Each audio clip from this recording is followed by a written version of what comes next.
नमस्कार दर्शकों, इंदौर डायरी के आज के अंक में आपका स्वागत है। दर्शकों, जैसा कि पता है मौसम परिवर्तित हो रहा है और गर्मी शुरू हो चुकी है और गर्मी के दौरान हम देखते हैं कई तरह की परेशानियां भी अपने साथ आती हैं, गर्मी के साथ आ जाती हैं, कई तरह की बीमारियां भी होने लगती हैं। इन्हीं सब बातों को लेकर, इन सब बीमारियों से बचने की कोशिश हम किस तरह कर सकते हैं, ये सब जानकारी देने के लिए आज हमारे बीच हैं डॉक्टर विजया लक्ष्मी सोलंकी, जो कि महिला एवं बाल रोग विशेषज्ञ हैं। तो हम इनसे बात करेंगे ग्रीष्म ऋतु में होने वाली बीमारियां और उनसे बचाव के संदर्भ में। डॉक्टर विजया लक्ष्मी, आपका स्टूडियो में स्वागत है। जी धन्यवाद। डॉक्टर साहब, ये बताएं कि ये जो ग्रीष्म ऋतु में जो बीमारियां होती हैं, हर मौसम की अपनी एक अलग तरह की खासियत भी होती है, परेशानियां भी होती हैं। तो गर्मी में किस तरह की क्या ज़्यादा समस्याएं आती हैं? गर्मी में मुख्यतः पानी की कमी हमारे शरीर में हो जाती है। तो इसमें जो बेसिक मोस्ट डिजीजेस होती है, डायरिया है जी, हीट स्ट्रोक है जी, जॉइंडिस है, टाइफाइड है, स्किन रैशेस है, और ये इसके साथ एक और नया जुड़ जाता है यूटीआई, यूरिनरी इन्फेक्शंस भी बहुत कॉमनली होता है। जी जी जी जी। और जो हम जनरली देखते हैं कि इस दौरान शादियों का भी सीजन रहता है और हमें लगातार अपने घर परिवार, रिश्तेदारों, समाज में शादी ब्याह में जाना पड़ता है, कार्यक्रमों में जाना पड़ता है, निश्चित ही वहाँ भोजन भी करना ही होता है, पार्टीज होती रहती हैं। तो इसमें कई बार फूड पॉइजनिंग जैसी स्थिति हो जाती है, कई बार ज़्यादा खा लेते हैं हम रात में और एसिडिटी होने लगती है, पेट दर्द हो जाता है या फिर दस्त लग जाते हैं। तो ये सब चीज़ों से बचने के लिए किस तरह की क्या सावधानियां रखनी चाहिए हमें? देखिए, सबसे पहले तो हम जब जहाँ कहीं भी हम किसी चीज़ को खाते हैं, पीते हैं, स्वच्छता का विशेष रूप से ध्यान रखें जी। क्या होता है कि बहुत सारे बल्क में जब कुछ चीज़ें होती है जी, तो अनहाइजीनिक तो वो मेंटेन कर ही नहीं पाते हैं। तो उसमें एक प्रॉब्लम ये आता है कि जब हम किसी चीज़ को खाने जाए, सबसे पहले हम अपनी स्वच्छता का ध्यान रखें, हैंड वॉश करें, आसपास के क्लाउड से बचने की कोशिश करें, और जो चीज़ें खुली है खाने का, जैसे कुछ खुला पड़ा है तो उसको हम अवॉइड करने की कोशिश करें। और मोस्टली अगर प्रीफर करें तो हम लिक्विड डाइट ज़्यादा लें, और उसमें जो ऑयली और जो स्पाइसी चीज़ें होती है उसको अवॉइड करें, क्योंकि क्या होता है, इसको खाने से हमारे शरीर का वाटर बैलेंस बिगड़ता है और ऊपर से हीट बहुत ज़्यादा है, हमारी बॉडी दो तरीके से अफेक्ट होती है। अच्छा। तो फूड पॉइजन का मोस्ट कारण यही होता है कि जो व्यक्ति आ रहा है इसके टच में, वो हाइजीनिक तरीके से नहीं आ रहा, कोई हैंड टच कर रहा है, कोई ऐसे उठा रहा है, या जिसने उसको परोसा है उसने पता नहीं किस तरीके से परोसा। आपकी इम्यूनिटी उसको अवॉइड करने की कोशिश करेगी पर वो नहीं कर पाएगी, क्योंकि इतना ज़्यादा अनहाइजीनिक एटमॉस्फेयर है और ये सब चीज़ें खुले में ज़्यादा अफेक्ट होती है। जो बैक्टीरियाज होते हैं और ये सब वायरसेस होते हैं ज़्यादा अफेक्ट करते हैं, तो ये जाके हमारी बॉडी को हार्म करते हैं। तो सबसे पहले फूड पॉइजनिंग के चांसेस ज़्यादा हो जाते हैं इसमें। फूड पॉइजनिंग में ये होता है कि जैसे ही जो खाया हमने अंदर गया है, हमारी डाइट अंदर गई है, वो हमारी बॉडी को सूट नहीं करेगी अगर, और हमारे इंटेस्टाइन को हार्म करेगी, तो जो हमारा एसिड बैलेंस है वो बैलेंस बिगड़ जाएगा जी। और वो जो वाटर का जो भी बैलेंस है या जो डाइजेशन का प्रॉब्लम है वो बिगड़ जाएगा, और वो लूज मोशंस और वोमिटिंग के रूप में बाहर की तरफ आप उसको करेंगे। और अगर वो सीवियर हो जाएगा तो हम उसको फूड पॉइजन बोलेंगे कि फूड पॉइजनिंग हो गया है। तो फूड पॉइजनिंग को सबसे ज़्यादा मेंटेनेंस करने के लिए तो सबसे पहले ये है कि आप जितना जल्दी उसको वोमिट करके निकाल दें। अच्छा। तो या आप लूज मोशंस के साथ उसको निकाल दें, और उसमें वाटर बैलेंस आप अपना मेंटेन रखें। वाटर बैलेंस के अंदर इसमें आप जैसे ORS का घोल है, आप लिक्विड डाइट लें, आप अपनी बॉडी के टेम्परेचर को मेंटेन करें। आप वीक फील करेंगे तो आप उसके लिए आप कुछ ऐसा एनर्जेटिक लें, कुछ फ्रूट्स ऐसे लें जो आपकी बॉडी एडजस्ट कर ले। वैसे मोस्टली फूड पॉइजनिंग में आपकी बॉडी सारी चीज़ें अवॉइड ही करती है, बाहर की तरफ रिमूव करती है, पर आप उसको मेंटेन करने के लिए आपको लिक्विड ज़्यादा लेना चाहिए जी।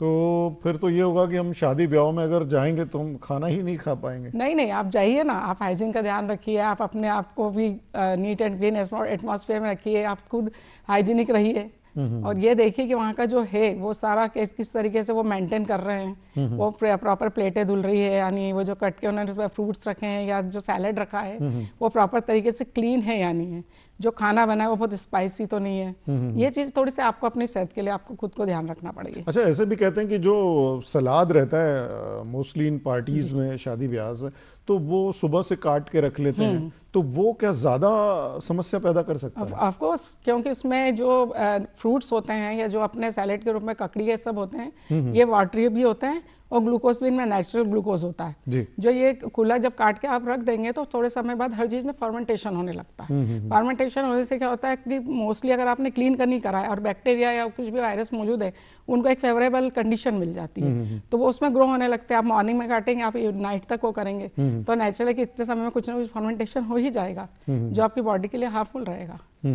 अगर आप उसको काट के बिल्कुल क्लीनली पैक करके रखते हैं, आप हाइजीन का मेंटेन करते हैं तो कोई प्रॉब्लम नहीं है। अगर हम देखें कि पार्टी में सुबह से अगर वो कटाए या ये जानकारी भी ले सकते हैं मुझसे कि कब से काट के रखा हुआ है तो उसको अवॉइड करना चाहिए ताकि फूड पॉइजनिंग जैसी स्थिति ना बने, आप उस चीज से बचें। और थोड़ा सा ये भी बता दीजिए हमारे दर्शकों को एक डॉक्टर के रूप में कि बहुत सारी डिशेस होती हैं तो क्या क्या चीजें हम खा लें और क्या छोड़ दें? मोस्टली हम ऐसे टाइम में मिल्क और मिल्क से बनी चीजें अवॉइड करने की कोशिश ज्यादा करें। अच्छा। क्योंकि मिल्क का प्रॉब्लम वही मैं फर्मेंटेशन का आपको बताया है, वो उसका बना के उसमें जो एक थोड़ी देर फर्मेंटेशन होगा जो खटास आने लगती है जैसे अपनी बंगाली मिठाइयाँ होती है या कुछ वो मिल्क शेक होते हैं, वो आजकल सीताफल रबड़ी का बड़ा ट्रेंड है। वो डेंजरस है क्योंकि एक्चुअल में क्या सीताफल की तासीर ठंडी होती है। अच्छा। और जो अपना मिल्क अपन यूज करते हैं इसकी तासीर थोड़ी गर्म होती है। तो ये दोनों मिलके एक और उसके साथ प्लस शुगर, उसमें नेचुरल शुगर अपन ऊपर से ऐड करते हैं प्रिवेंटेटिव्स, तो वो बॉडी के लिए तो हार्मफुल होता है। वो आपके लिए वो फूड पॉइजनिंग का कारण आपके लिए हो सकता है। अच्छा। एक रबड़ी जो बनाते हैं अपन वो भी एक बहुत बड़ा कारक है फूड पॉइजनिंग के लिए, उससे भी थोड़ा अवॉइड ही करना चाहिए। इसलिए जस्ट आप लिक्विड लीजिए जो जैसे अपने शेक्स बनते हैं जिसमें अपन पुदीना डालते हैं, लाइम डालते हैं, ये वाली ज्यादा आपके लिए बॉडी के लिए यूजफुल है। वो आपके डिहाइड्रेशन को भी मेंटेन करेगा और आपकी बॉडी को भी हार्म नहीं करेगा। तो ये चीजें आप अवॉइड करें खाने में। तो दर्शकों अगर आप शादी ब्याह में जा रहे हैं ग्रीष्म ऋतु के दौरान तो ये ध्यान रखें कि दूध और दूध से बनी चीज़ों को थोड़ा सा अवॉइड करने की कोशिश कीजिए या फिर थोड़ी सी जानकारी ले लीजिए कि ये कब से बना हुआ है और किस तरह बना हुआ है ताकि आपको किसी तरह की कोई परेशानी ना हो। और जैसे कि डॉक्टर साहब ने बताया भी है कि कोशिश कीजिए कि पानी ज़्यादा पिएं या इस तरह की चीज़ें जिसमें वाटरी मामले ज़्यादा हो उनका ज़्यादा इस्तेमाल करें ताकि हम डिहाइड्रेट ना हो। और डिहाइड्रेट से मुझे ध्यान आया कि डिहाइड्रेशन भी इन दिनों बहुत ज्यादा होने लगता है। अगर इस तरह की स्थिति बन जाती है जैसे मान लीजिए धूप में जा रहे हैं या बहुत लंबे समय से हम पानी पी नहीं रहे हैं, काम में लगे हुए हैं, तो ऐसी स्थिति आ जाए तो डिहाइड्रेशन ये होता क्या, कैसे मालूम पड़े कि डिहाइड्रेट हो गया है? डिहाइड्रेशन का सबसे पहला अगर आप किसी व्यक्ति को देखेंगे आपको लग रहा है, आप खुद अपने आप पे करेंगे कि आप डिहाइड्रेट हो रहे हैं, आपकी स्किन रफ लगेगी आपको। अच्छा। आपका गला सूखने लगेगा, आपको लगेगा आपकी हार्ट बीट बहुत तेजी से चल रही है, आपको चक्कर से आ रहे हैं, आप अनईजी फील कर रहे हैं, आपके पेट में आपको ऐसा लगेगा जस्ट बटरफ्लाई जैसे उड़ रही है। अच्छा। क्योंकि वो आपकी गट्स जो है ना काम करना कम कर देती, वाटर का लेवल कम हो जाता है। तो ये चीजें आपको खुद आपको फील होने लगा कि आप डिहाइड्रेट हो रहे हैं, आपकी बॉडी को पानी की जरूरत है या वाटर की जरूरत है या लिक्विड की जरूरत है, और आपको हेडेक बहुत सीवियर होगा। अच्छा। बहुत सीवियर हेडेक होगा आपको। जी। तो आप समझ जाइए कि आपकी बॉडी को डिहाइड्रेशन हो गया है, आपकी डिमांड है आपकी बॉडी की कि आप कुछ लिक्विड लें या इसका लेवल को मेंटेन करें। इस कंडीशन में अगर आप ध्यान नहीं देंगे तो आप गिर भी सकते हैं, आपको चोट भी लग सकती है और आप अनकॉन्शियस भी हो सकते हैं। जी। मतलब पानी की कमी हो जाए तो कितनी सारी परेशानियां हो सकती हैं। बहुत सारी, क्योंकि आपकी बॉडी का तो 60% वाला जो सिस्टम है वाटर वाला ही है ना, तो वाटर तो ऊपर से हीट, आपकी बॉडी की हीट जो डबल रिएक्शन होगा तो आपके लिए तो नुकसानदायक ही होगा ना वो। तो आपको पानी तो मेंटेन, वाटर लेवल मेंटेन करना पड़ेगा।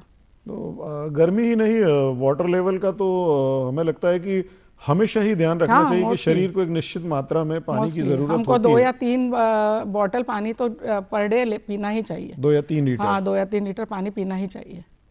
और अगर ज्यादा पी ले तो नहीं, अगर आप ज्यादा पीते हैं और अगर आप पचाने की कैपेसिटी रखते हैं, आप वर्किंग ज्यादा है, आप वर्कोलिक है, आप वर्क ज्यादा करते हैं, आपको यूरिन का कोई प्रॉब्लम नहीं है, कुछ तो आप ले सकते हैं। वर्कोलिक मतलब वर्कोलिक इन द सेंस कि आप वर्क बहुत कर रहे हैं, आपको वर्क के बीच आप अपना टाइम का स्केड्यूल फिक्स है, आप urine time to time pass करते हैं। इसमें 2 तरह की चीजें कि टेबल पे बैठकर काम करने वाले या जो मेहनत का काम करने वाले। नहीं, आप टेबल पे बैठ के काम करें या आप मेहनत का काम करें, आपकी किडनी को जितना फंक्शन करना है वो उतना ही फंक्शन करेगी, जितना फिल्टर करना उतना ही करेगी। अच्छा। पर इसमें एक ये है कि वर्कोलिक लोग क्या ज्यादा अपनी एनर्जी लॉस ज्यादा करते हैं बजाय बैठ के सिटिंग करने वालों के।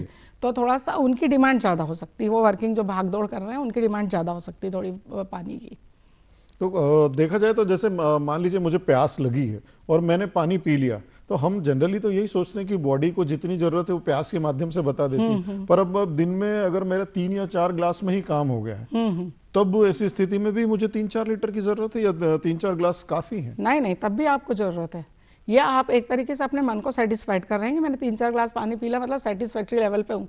पर इन द सेंस कि जब कभी आप बीमार पड़े या कुछ पड़े और जब आपको पता चला कि आपके जो वाइटल ऑर्गन्स है या जो वो है वो काम नहीं कर रहे हैं, तो तब पता चलता है कि आपने वाटर इंटेक प्रॉपर नहीं लिया है, या आपके जो वाइटल ऑर्गन्स थे जिनको पानी की जरूरत थी आपने उनको वो तरीके से मेंटेन ही नहीं किया है।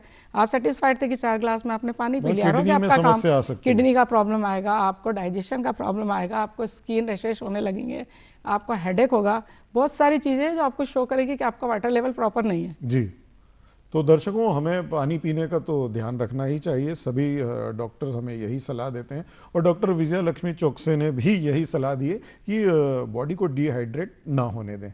डॉक्टर साहब, एक समस्या गर्मियों के दिनों में ज़्यादा देखने में आती है कि लोगों को दस्त लग जाते हैं, डायरिया हो जाता है, कुछ भी खाया और दस्त लग गए, और फिर 2-2, 3-3 दिन हम परेशान होते रहते हैं। हाँ। तो उसका मेजर रीजन सबसे ज्यादा ये कंटामिनेटेड वाटर है, जो पानी हम पीते हैं जी, और जो खाना हम खाते हैं। मैंने अभी आपसे कहा था कि आपको हाइजीन मेंटेन करना पड़ेगी। ये पानी जो आता है, जैसे हमारी जो वाटर सीवरेज लाइनें हैं कई बार मिल जाती है, तो ये पानी देख करके आप खुद को अंदाज लगाना चाहिए कि क्लीन है या नहीं। अगर आपका पानी अगर थोड़ा सा येलो आ रहा है, थोड़ा सा मटमेल आ रहा है, या उसका स्वाद में चेंज या स्मेल ऐसी लग रही है कि ये पीने लायक नहीं है, तो आपको तब समझ जाना चाहिए अगर इसको आप पिएंगे तो ये आपकी बॉडी के लिए हार्मफुल होगा। ये डायरिया, डिसेंट्री दोनों कॉज करेगा।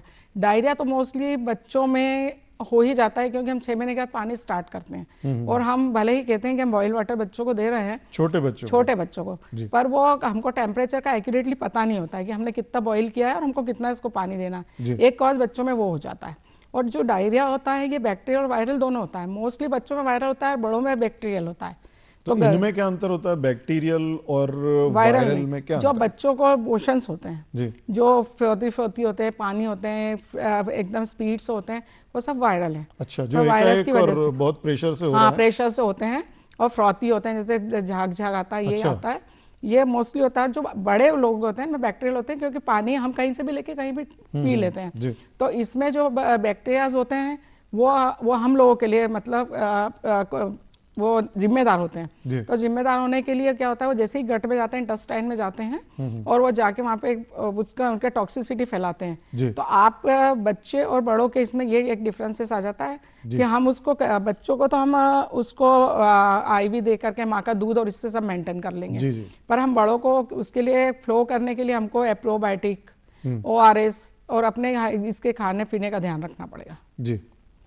ये एक अमीबियासिस जो मोस्टली होता है पानी से, अमीबियाटिक, जिसमें आप बच्चा या बड़ा दोनों वो लूज मोशंस जब करता है तो वो वाइट जैसे वो कुछ वाइट डिस्चार्ज जैसा आता है, उसको हम अमीबियाटिक डिसेंट्री बोलते हैं। वो सबसे ज्यादा कॉमन है, वो सब में होती है, इन गर्मियों में वो बहुत ज्यादा पाई जाती है और पानी के कारण होती है अमीबियाटिक डायरिया।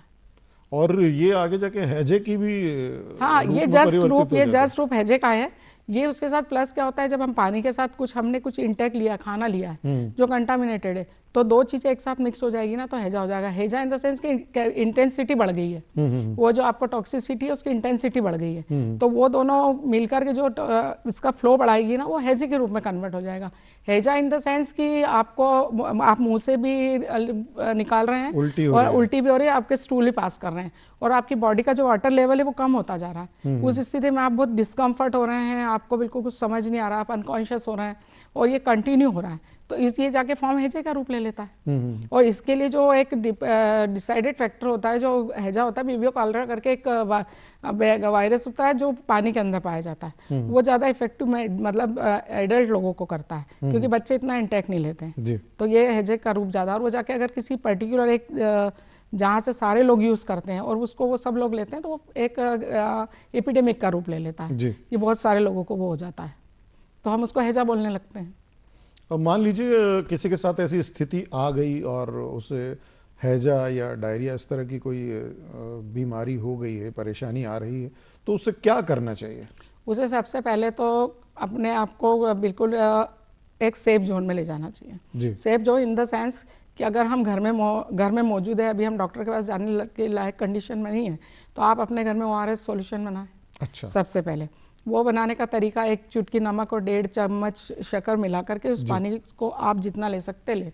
ऐसे फ्रूट्स खाएं जो वाटरी लेवल जिनका मेंटेन हो, जैसे ग्रेप है, आपका ऑरेंज है, स्ट्रॉबेरी है, ये ऐसी तरह की चीज़ें खाएं। और अगर घर में अगर हम घर वाली होम रेमेडीज कर रहे हैं तो हम साबूदाने की खीर बना के खाएं। साबूदाने की खीर क्या होता है, थोड़ा साबूदाना में वो स्टार्च ज़्यादा होता है जो आपकी इंटेस्टाइन को थोड़ा मतलब मेंटेन करता है। तो ये आप अपने घर की रेमेडीज करें। अदरवाइज अगर आपको नहीं इससे आराम हो रहा है और आपको डॉक्टर के पास जाना पड़ रहा है तो फिर डॉक्टर डिसाइड करेगा इन्वेस्टिगेशंस करा के कि अब आपको क्या मेडिसिन देगा। वो आपको वो एंटीबायोटिक पे ले जाए या प्राइमरीली वो आपको प्रोबायोटिक पे ले जाए या आपके घर की कुछ चीज़ों पे ले जाके वो आपको करे। ऐसी कंडीशन में आपको दही का उपयोग बहुत करना चाहिए, दही छाछ का उपयोग, क्योंकि उसमें जो लैक्टिक बेसिलाई होते हैं वो आपकी गट को वो सपोर्ट करते हैं। अच्छा। हाँ, वो मतलब दही डाइजेशन के लिए अच्छा है और दस्त लग जाए तो भी अच्छा तो उसमें जो लैक्टिक बेसिलस होता है ना वो उसको सपोर्ट करते हैं। अच्छा, ऐसा है। पर वो है कि वो घर का बना हो, वो भी ज़्यादा समय का ना रखा हुआ हो, क्योंकि वही वाला वो कंटामिनेशन वाला प्रॉब्लम उसमें भी आ जाएगा। जी। और जैसा कि आपने बताया कि ORS का घोल ले लें या फिर चुटकी भर नमक और 1.5 चम्मच शक्कर शायद 1 लीटर पानी में, हाँ 1 लीटर पानी में ले लें। लेकिन कई बार अगर कोई पेशेंट डायबिटीज से संबंधित है तो क्या वो शक्कर को ले सकता है? बिल्कुल, ऑफ कोर्स, क्योंकि हम शक्कर 1-8 किलो या आधा किलो या पाव भर नहीं ले रहे हैं, हम केवल टीस्पून ले रहे हैं। जो उसकी बॉडी का, अगर वो डायबिटिक भी है तो उसकी बॉडी अगर वो इतनी शुगर तो प्रीफर करेगी ना, इतनी तो ऑलरेडी उसकी बॉडी में, अगर इतने से उसको कोई प्रॉब्लम नहीं होगी। अगर वो प्रॉब्लम कब होगी कि उसकी शुगर बहुत बड़ी और वो डायबिटिक एसिडोसिस होता है जो बहुत ज्यादा शुगर पे जाके करता है, तब उसको देने में हमको प्रॉब्लम आएगा, तब हम उसको हॉस्पिटलाइज करना पड़ेगा हमको। अच्छा। तो हॉस्पिटलाइज होके फिर वो मेंटेनेंस शुगर का और सब मेंटेनेंस होके उसको फिर वो करेंगे। तो दर्शकों, जैसा कि डॉक्टर साहब ने बताया, अगर ऐसी कोई स्थिति बनती है तो आप घरेलू ये उपचार कर सकते हैं और तब स्थिति अगर नहीं सुधरती है तो आप अपने डॉक्टर की मदद लीजिए और डॉक्टर तय करेगा कि आपको किस तरह का ट्रीटमेंट दिया जाना है और आप निश्चित ही बहुत जल्दी स्वस्थ भी हो सकेंगे। और एक चीज़ और डॉक्टर साहब देखने में आती है, गर्मियों में हीट स्ट्रोक या जैसे हम लू लगना भी कहते हैं, उससे कई बार लोग बहुत ज़्यादा पीड़ित होते हैं, क्योंकि आजकल क्या काफ़ी सुविधा भोगी जीवन हो गया है। हम कहीं एसी में बैठे हैं या कूलर में बैठे हैं और निकल के फिर बाहर चले गए धूप में और पता चला फिर शाम को बुखार आ गया। हाँ हाँ, उसका बहुत मेन रीज़न ये है कि आप जब किसी ठंडे स्थान पे बैठते हैं तो आपकी बॉडी कूल रहती है, तो आपका टेम्परेचर तब तक मेंटेन रहता है। आप जैसे ही जस्ट बाहर निकलते हैं, सनरेज के कांटेक्ट में आप आते हैं तो आपकी बॉडी का इम्बैलेंस होता है। वो वाटर जो आपकी बॉडी का है वो मतलब वो वेपोराइज होना शुरू हो जाता है। अच्छा। वेपोराइज जैसे ही होता है तो आपका वाटर लेवल तो कम हो गया है, आपको इसका ध्यान नहीं है, आप बाहर निकल गए एकदम, पर आपकी बॉडी में जो इफेक्ट आने हैं वो सारे इफेक्ट तो आ ही गए। वाटर लेवल जैसे कम हो, आप देखिए आप एसी से बाहर निकले, आपको बोला जाता है कि 10 मिनट आप रुकिए, एकदम आप बाहर टच में मत जाइए, आपको हेडेक होने लगेगा, आपको थ्रस्ट मतलब प्यास लगने लगेगी, गला सूखेगा। ये आपको इंडिकेट करेगा कि आपकी बॉडी में जो वाटर लेवल था वो रिड्यूस हो गया है। तो उसको बोलते हैं हम लू लगना। लू लगना इन द सेंस कि अगर हमको प्रिवेंशन करना है तो हम निकले तो पूरा अपने आप को कवर करें, पूरा पैक करें, पानी का लेवल हम प्रॉपर तरीके से रखें। अगर मुंह में हम कुछ ऐसी चीज़ें रखें जो वाटरी सोर्सेज हमारे को लगे कि हमारे मुंह में लार बन रही है तो वो हमारे मुंह में कंटिन्यू बनती रहे। अच्छा। तो वो हमारे लिए बहुत हेल्पफुल होती है। इसी टाइम में मैंने आपको दही और छाछ का जो उल्लेख करा है वो बहुत हेल्पफुल होता है। तो आपको अगर हीट स्ट्रोक से बचना है तो आप अपने आप को पहले प्रॉपर कवर करके निकलें, वो पानी अपने पास रखें नेसेसिटी में कि आपको लेना ही है। और जैसे कि कहते हैं कि प्याज रख लें, बगल में दबा लें तो लू नहीं लगती है। नहीं, वो तो पुराने जमाने का देखो एक सेटिस्फैक्ट्री, आदमी कहीं ना कहीं से अपना तोड़ ढूंढ ही लेता है, टोटका है कि भाई जैसे मिर्गी आई तो हमने प्याज सूंघा दिया, जूता सूंघा दिया, हमको लू लग गई तो हम प्याज रख लें। उसका एक रीज़न देखो हो सकता है अगर प्याज रखने का, मेरा ऐसा सोचना है, प्याज जो होता है वो वाटर कंटेन है, वाटर कंटेनिंग है और उसमें जो गैस पाई जाती है वो गैस भी आपके लिए आई थिंक अगर हम जब उसको लेते हैं, कहते हैं खाते हैं, गर्मी में हम खाते हैं तो खाना डाइजेस्ट जल्दी करता है और उसमें जो गैस है वो फार्मिंग करती है, उस खाने को पचाती है। तो इसलिए वो एक फंडा है कि अगर नहीं हो तो कुछ, अगर नहीं मिल रहा तो हम कुछ तो खाएं तो हमारी बॉडी रिएक्ट करना शुरू कर दे। तो ये भी एक उसका रीज़न हो सकता है। अच्छा, मान लीजिए किसी को लू लग गई है और वो घर पर ही कोई उपचार करना चाह रहा है, कि प्राथमिक रूप से क्या उपचार करे वो? प्राथमिक रूप से सबसे पहले तो उसकी वो अपनी बॉडी का, उसके घर वाले वो तो नेचुरली है कि वो लेट ही जाएगा या वो बैठ नहीं पाएगा, आप उसकी बॉडी को कूल कीजिए। सबसे ज्यादा सर दर्द होने लगता है। हाँ, सबसे पहले आप एक टॉवल लीजिए, गीला करिए, उसको उसकी पूरी बॉडी को पहले कूल कीजिए कि उसका जो टेम्परेचर है उसके सिर के आसपास आप उसको लपेट के रखिए। उसको पानी, वही ORS घोल जो मैंने आपको बताया वो दें उसको, और उसको थोड़े से टाइम तक उसके हाथ पैरों को मसाज करते रहें। बहुत से लोग प्याज और कैरी लगा के करते हैं, वो एक क्या है, सर्कुलेशन बढ़ाने का एक तरीका है। अच्छा। क्योंकि पूरी बॉडी आपकी रेस्टलेस होकर पड़ जाएगी जब आपकी बॉडी में कुछ नहीं बढ़ेगा। जब आप सर्कुलेट ये करते हैं मसाज तो सर्कुलेशन बढ़ता है, सर्कुलेशन बढ़ता है और बॉडी कूल होती है, तो वो टेम्परेचर होता है तो ऑर्गन्स काम करना शुरू करते हैं। पर उस कंडीशन में आपका ये है कि आपको वाटर का लेवल ही मेंटेन करना पड़ेगा। और अगर नहीं हो रहा है, वो वोमिट भी कर रहा है या अनकॉन्शियस हो गया है, बेहोश हो गया है, तो आपको हॉस्पिटल ले जाना पड़ेगा। फिर आप उसको IV केस से आप उसका मेंटेन करेंगे, जो वाटर लेवल है उसको एडमिट करना पड़ेगा फिर आपको। मतलब कुल मिलाकर देखा जाए तो मुख्य मुद्दा जो है पानी है। पानी है। आप गर्मी आई है तो आपको पानी पीने का ध्यान रखना है, बॉडी में पानी का लेवल बराबर बना के रखना है ना। हाँ। और एक चीज और जो इससे जुड़ी हुई है, पानी से भी जुड़ी हुई है, कहते हैं कि इस दौरान बहुत ज्यादा पीलिया होने की संख्या बढ़ जाती है। हाँ। वो क्या होता है कि मोस्टली हमारी बॉडी में हमारा मेजर जो फैक्टर है खाने का, वो लीवर है। लीवर हमारा मेजर ऑर्गन है जो खाने की चीज़ों को पचाता है, जैसे सिक्रीशंस होते हैं, ये सब होते हैं। जब बैक्टीरियल इन्फेक्शन होता है, जैसे किसी भी चीज़ से हुआ, पानी से हुआ, खाने से हुआ है, या कुछ कंटामिनेटेड हम यूज़ कर रहे हैं, तो जो लीवर हमारा है वो काम करना, उसमें से सिक्रीशंस बंद हो जाते हैं, बाइल जो बनते हैं वो बनना बंद हो जाते हैं। बनना बंद होते हैं, जो हम खाते हैं वो डिपोजिशन होने लगता है। डिपोजिशन होने से हमारे जो ब्लड में लेवल है बिलीरुबिन का, वो बढ़ना शुरू हो जाता है। बिलीरुबिन का लेवल अगर बढ़ा है और हमको समझ नहीं आ रहा है, पर आई थिंक कि जैसे आपको लगा है कि अब आपका खाने की भूख कम हो गई है, आपको खाना नहीं पच रहा है, आपकी स्किन पीली पीली लग रही है, आप डिहाइड्रेटेड लग रहे हैं, तो आप अपने आप में समझ जाए कि आपको जॉन्डिस हो गया है। ये मोस्टली होता है, ये भी वाटर के कारण ही होता है। इसीलिए कहते हैं जल ही जीवन है। इसलिए बोला जाता है ये। लेकिन जल की शुद्धता बनाए रखना भी बहुत जरूरी है। वो तो सबसे ज्यादा जरूरी है। मतलब पीलिया और टाइफाइड भी होता है। तो ये कैसे माने कि ये टाइफाइड है या नॉर्मल बुखार है? नहीं, टाइफाइड अगर आपको होगा तो सबसे ज्यादा आपको हाई ग्रेड फीवर होगा, 103 104 फीवर होगा, ऊपर जाएगा। आपको हेडेक बहुत सीवियर होगा, आपको खाने को देख के जस्ट बहुत अनिच्छा सी होती है ना, नहीं खाना नहीं देखना, वोमिटिंग हो जाएगी, आपको बहुत वीकनेस फील होगी, और आपको यूरिन एकदम कम हो जाएगी। अच्छा। यूरिन आना आपको कम हो जाएगी, तो ये टाइफाइड के लक्षण है। और एक नॉर्मल फीवर में तो आपको बस आपकी बॉडी, अगर आपको फीवर आया है तो ये तरीके के कॉम्प्लिकेशंस नहीं मिलेंगे। बट टाइफाइड का आप इंडिकेशन है कि बहुत सीवियर हेडेक, सीवियर फीवर, और बिल्कुल एपेटाइट लॉस हो जाना और यूरिन का कम हो जाना, तो ये टाइफाइड के लक्षण है। और अगर हमको लग ही रहा है हमको इसको करवाना है आइडेंटिफिकेशन, तो हमारे पास बहुत सारे टेस्ट हैं जिसको करा के हम देखते हैं कि टाइफाइड है कि ये नॉर्मल कॉमन वायरल फीवर है। ये वाली प्रिकॉशंस आपको लेनी पड़ेगी इसमें। जी। और जैसा कि आप चर्चा के दौरान बता भी रही थी कि पानी कम पीने से भी UTI इन्फेक्शन होता है, या गर्मी के कारण भी कुछ अलग से हो सकता है? गर्मी के कारण तो ऑलरेडी ये है कि गर्मी आपकी बॉडी की हीट प्लस आपके एटमॉस्फेयर की हीट अगर आपकी बॉडी में बढ़ जाती है तो किडनी आपका फंक्शन करना कम कर देती है। अच्छा। कम करेगी तो आपकी बॉडी में यूरिन का फॉर्मेशन भी वापस कम हो जाएगा। उसकी वजह से जो ऑलरेडी बैक्टीरिया प्रेजेंट है आपके, तो वो एक्टिव हो जाएंगे तो आपको यूरिनरी इन्फेक्शंस होने के चांसेस भी होते हैं। फिर आप एक कॉमन टॉयलेट यूज करते हैं कहीं पे, तो वो सारी फेवरेबल कंडीशंस हो जाती है इसके लिए। तो डॉक्टर साहब, ये आपने बहुत अच्छी जानकारियां दी हैं। चूंकि ग्रीष्म ऋतु चल भी रही है और हमारे दर्शक इन जानकारियों से लाभ उठाकर अपनी गर्मी की ऋतु को बहुत अच्छी तरह से निकाल पाएंगे, इन बीमारियों में सावधानी रख पाएंगे, तो निश्चित ही स्वस्थ भी रहेंगे। आप स्टूडियो में आई और आपने इतनी अच्छी जानकारी दी, इसके लिए आपका बहुत बहुत धन्यवाद। तो ये था इंदौर डायरी का हमारा आज का अंक। अगले अंक में आपसे फिर मुलाकात होगी, तब तक के लिए नमस्कार।